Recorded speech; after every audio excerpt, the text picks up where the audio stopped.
if I told you a man once stopped a war, not with armies or weapons, but with gold? It sounds like something out of a movie, but this forgotten chapter of history is very real.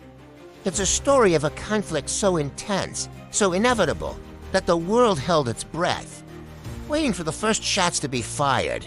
Imagine a time when entire nations stood on a knife's edge.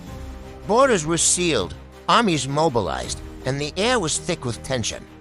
Behind closed doors, diplomats shouted, negotiations crumbled, and every attempt at peace failed spectacularly. Leaders on both sides, driven by pride and pressure, were drafting battle plans. The drums of war were beating louder every day, and for the millions of people caught in the middle, the future looked terrifyingly bleak. The question wasn't asterisk if asterisk war would happen, but asterisk when asterisk. But amidst all this chaos, there was one man who saw things differently. He wasn't a general or a king. He was a diplomat, a quiet, unassuming figure easily overlooked in rooms filled with powerful men. While others planned for destruction, he remained calm, his mind racing through possibilities everyone else had dismissed. He was a master strategist who believed that the fiercest battles could be won without shedding a single drop of blood. He knew that true power wasn't always about brute force, but about understanding what people truly value. He was seen as naive, an idealist in a world of hardened realists. They underestimated him, and that was his greatest advantage. As the days turned into weeks, the situation spiraled out of control. An ultimatum was issued. A final deadline was set. The last-ditch peace talks collapsed in a firestorm of accusations and threats. The generals were given their final orders, and the media began publishing patriotic headlines, preparing the public for the coming slaughter. Time was no longer just running out, it was gone. The world was just hours away from a conflict that would have reshaped the map and cost countless lives. The sense of dread was suffocating. For our lone diplomat, this was the final moment to act or watch the world burn. It was in this darkest hour that he unveiled his plan. And it was so audacious, so utterly unthinkable, that the room fell silent. He didn't propose a new treaty or a last-minute concession. He proposed to buy peace. Literally.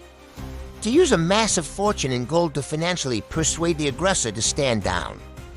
His own leaders were stunned. They called him mad. The risks were enormous. What if they just took the gold and attacked anyway? It was seen as a sign of weakness, an act of desperation. But he argued that the cost of the gold, as staggering as it was a tiny fraction of the cost of war both in treasure and in human lives. With nothing left to lose, they gave him a reluctant, almost disbelieving, green light. What followed was the most high-stakes negotiation in modern history. Everything was done in secret. The diplomat met his counterparts in clandestine locations far from the prying eyes of the press and the public.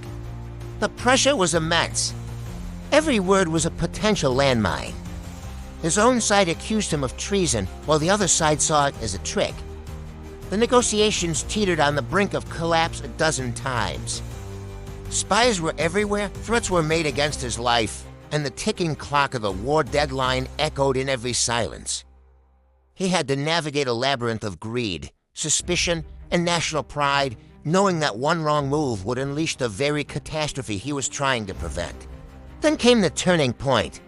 In a final, tense meeting that stretched late into the night, something shifted. The enemy leader, a man known for his iron will, finally looked at the chests of gold laid out before him. It wasn't just about the wealth. The diplomat had masterfully framed the offer not as a surrender, but as a reparations payment for past grievances, allowing the leader to save face.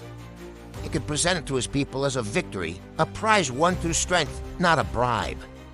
In that moment, the cold, hard logic of economics triumphed over the fiery passion for war. The deal was struck. A handshake in the dead of night changed the course of history.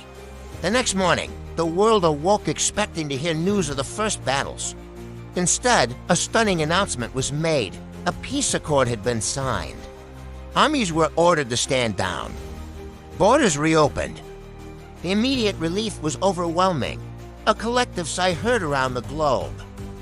Families were reunited, and the specter of death that had loomed so large simply vanished. War was averted. But here's the strangest part.